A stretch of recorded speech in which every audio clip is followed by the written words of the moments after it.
I think that's a really good observation of it. And in fact, I mean, what it does is it allows these teams to become highly specialized and really understand their mission area.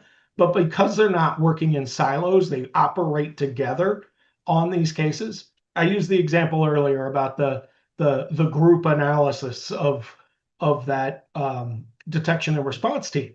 Well, using that as an example, like if we notice that there's, let's just say, communications going from our target workstation or target machine out to other machines in the environment, I might request our threat hunt team to help me determine the scope.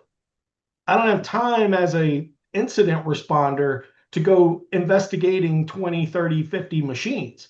But if my threat hunt team can, in parallel, begin investigating what else is out there, what else might be compromised, it helps us much more efficiently be able to recognize the scope of the threat that we're facing and be able to respond to those threats much faster.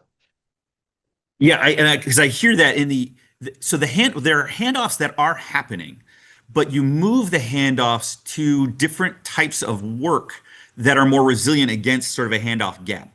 Well, so I I would think argue that's not a handoff, right? Because the real-time threat still owns the case.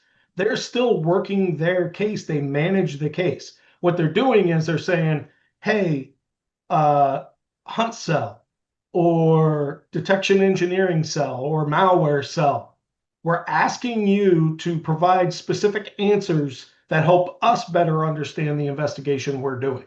And they're not handing the case to them, they're requesting their expertise to come in and surge into their case.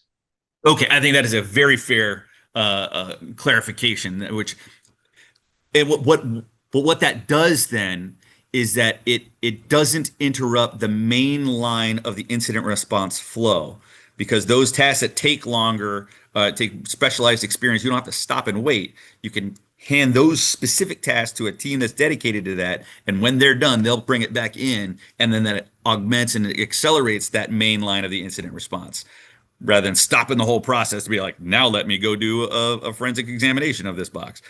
Exactly. And the cool thing of that is, if you remember in the beginning, I mentioned when things get handed to tier three, tier one never even knows what happens to it. In this particular case, they still hold it and own it. So the results from that forensic examination or that threat hunt come back to that individual who's managing that case in the on the detection and response side. So they Oh, wow. actually see everything that transpires from beginning to end of the case. And so you got your most junior employees now interacting with and learning from the most senior people in the environment in the normal course of their duties. That's Exactly. got to be able to accelerate their ability to learn, perform.